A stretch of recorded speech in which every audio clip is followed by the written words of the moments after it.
surprised at the costs there. So don't automatically assume that upgrading is the route to go if cost saving is the overarching factor in your choice, because it actually may not be the case. So we'll talk a little bit now about dollars and cents. And ROI, return on investment, is something we're hearing more and more and more of today. And a lot of IT organizations are being asked to operate themselves as profit centers, or certainly as businesses. And so ROI, in terms of how we invest our IT budget, is becoming more demanded from by senior management, by business, etc. So a really good way to establish whether you're making the right choice the first time about your ITSM tools is to look at the return on investment that you'll get. And we've got a lot more knowledge at our disposal today to be able to do that. In fact, a lot of vendors have done some generic type calculations about the ROI for their products, and you need to be thinking about what those are.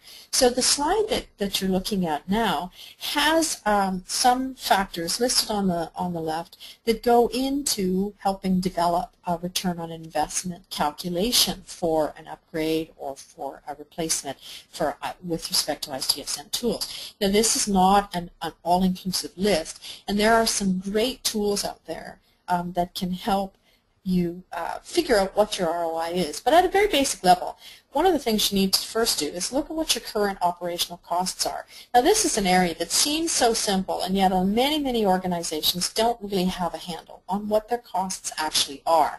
So using an ROI calculator can be as beneficial for just establishing what your true current operational costs are that you might think you know, but you might be a bit surprised at the result when you go through the exercise. You look at what your project costs are for implementing a new solution or upgrading an existing solution, and there are some well-established one-time cost categories that you can add into here, and most vendors will be able to provide at least a baseline of what those could be. And then you can look at where you're actually making cost savings through reduction in operational costs from automation, savings in administrative overhead, maintenance and use of tools, licensing, a whole host of things. So you calculate where a new solution or an upgraded solution will actually save you costs from your current operational costs. So you've got your one-time costs, you've got the future state operational costs, and those things can factor into what the return on investment is. What we typically see in the industry is that the return on investment escalates from the implementation stage in the first 12 months, and actually you get greater ROI in the second year once you've subsumed those initial implementation costs. And then your ROI tends to rise from there with further automation and savings, maturity of use, a reduction in initial training costs and things like that. So there's a definite trend that we look for in the industry for a healthy return on investment statement for a tool. Now, Axios happens to have a return on investment, an ROI calculator, and at the end of the webcast there's a link where you can go to have a look at, or to fill in some information to request the ROI calculator. And I really encourage everyone to take a look at this and start to do a little initial investigation about your current operational costs. And that's going to really paint a picture for you about whether or not an upgrade situation is something that you should be thinking about or not. It will certainly uncover some of the hidden costs that you may not know are there. So take a look at that ROI calculator. Definitely don't make any decisions about ITSM tools until you have a clear sense of what the ROI is that you're looking at, and that will really help to drive some of the decisions that you'll need to make. So we've looked at some common aches and pains. Hopefully you found yourself in some of that. We've looked at some of the before tool selection thinking that you need to document and be considering around models for tools and innovative tools and tools as strategic partners. We've looked at some of the basics about building requirements, and now we've had a look at how do you determine return on investment, and all of those things will help you to put together a really strong business case for acquiring technologies to support your ITSM journey. So now for the tips. One of the common things that I think happens, I've seen a lot of this, is we usually think about needing to get a new tool when something's gone wrong, when we've either had a major service breach and we realize that it's because we didn't have a good handle on the information, so we better go out and get a tool and solve that and so on. So oftentimes the idea to acquire tools comes from a catalyst, a negative catalyst. We've had a problem in the organization that we need to resolve.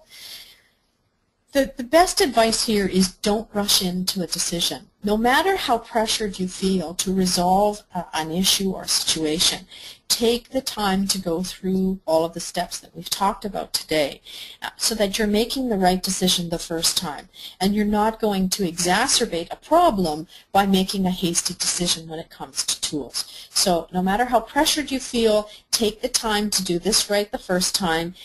Trust me, you'll save money, you'll save your reputation with your customers, and you'll probably save yourself a few headaches along the way. The second one is make the vendor choice as critical for best fit in your organization as the tool is. We always tend to look towards the solution itself, and we forget about the relationship we're entering into with the vendor. This is definitely a relationship, and most oftentimes it's a long-term relationship. So make sure the vendor has the characteristics and philosophies and approach to its tool and its products and its customer support for products and the relationship that you have in mind. So make sure that is also a best fit, and put those into the requirements. If you can document and articulate what those are, what you're looking for in a vendor, just keep that in mind. Document them if you can, but make sure that you always consider that as important a requirement as the tool itself. Avoid having a short-sighted vision about needs. This comes from trying to address an immediate problem. Go through some of the innovative thinking techniques that we talked about earlier, and make sure that you're looking well beyond the current horizon for what your requirements are. They catch up to you faster than we can shake a stick at sometimes, so we really, really need to think about the longer term. That has been proven time and time again as the most cost-effective way to approach tools. That doesn't necessarily mean that you have to make that investment all at once. Many vendors today offer modularized solutions, which means you can plan your requirements well in advance, and you can grow yourself into a tool, and you can invest in it at the time in the timing that's right for you.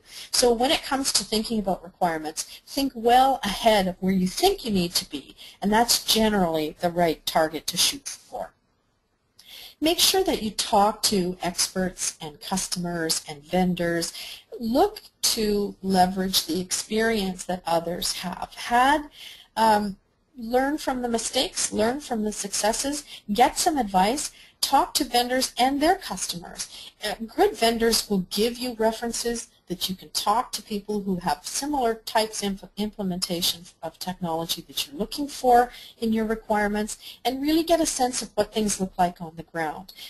There's lots and lots of information out there. You should take the time to do a little bit of homework and look into the market before you just go out with your list of requirements and select a tool right off the bat.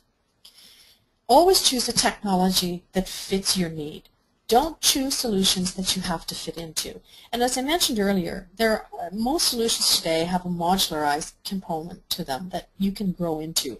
But by all means, don't try to change the way your organization works, especially if what you're doing is working well and your processes are efficient, and don't try and change that. Choose a technology that complements and supports and automates existing well-managed processes rather than trying to re-architect your workflow around a tool. That's a mistake that I've seen happen too many times, and it doesn't always have, most of the time, it doesn't have very good consequences. So question the obvious things and look for the not so obvious things. So question every requirement that you come up with. question where that is, whether it's relevant. Look at the 3 layers: strategic, tactical, and operational. Make sure you can apply some kind of an outcome statement to each of those for each of the requirements that you have. And look at not so obvious automation opportunities, such as being able to automate business processes well, shared use of ITSM tools for non-IT uses. So think about the obvious things, go out and look for some examples. There are lots of them out there, but question the not so obvious things as well, because there could be hidden benefits, hidden opportunities, and greater return on investment by doing that. So those are kind of the basic tips, I think, that I would advise most organizations who are embarking on developing requirements, looking at tools, looking out into the market. There's lots of help available for you, and I think that's probably my best advice that I can fit into the short time that we have together on the webcast today.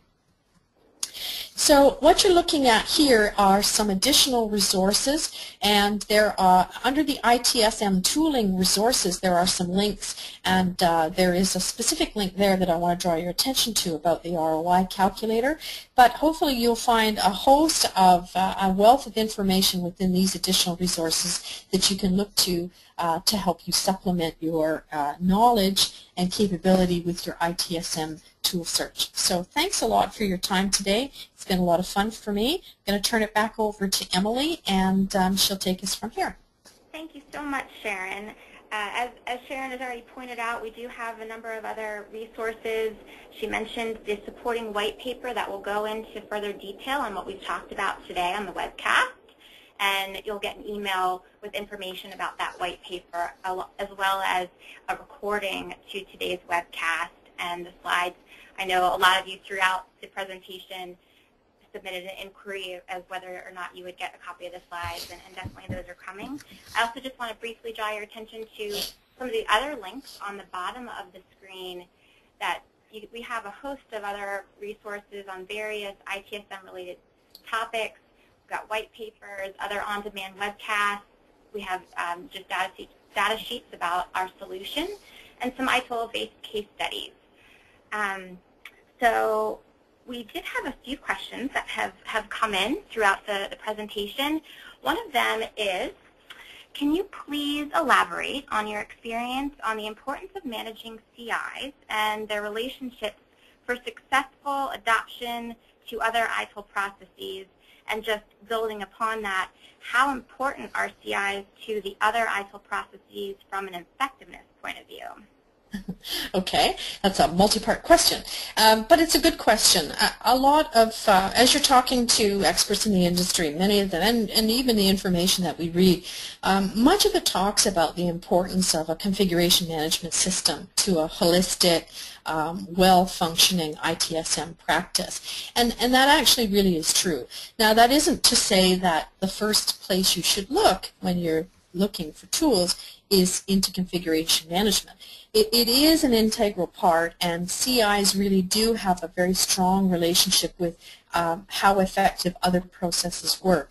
But you really do, you need to look at the basic things first. But in terms of effectiveness, configuration items and building relationships is extremely important in developing a picture of what your topology looks like and how your services are delivered with a collection of quote-unquote configuration items.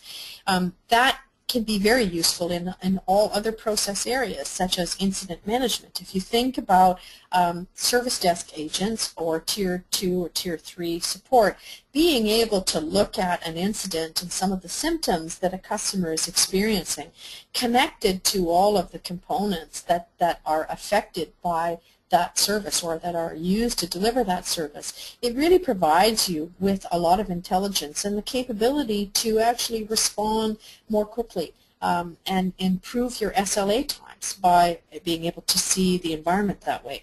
So configuration management in general and configuration items and their relationships have a huge role to play in the efficiency of process execution. Now, a caveat to this is if a lot of companies who jump into configuration management before they're ready end up with a list of configuration items and relationships that are not being actively managed through change control. that can actually have the opposite effect of being effective. If you have outdated information,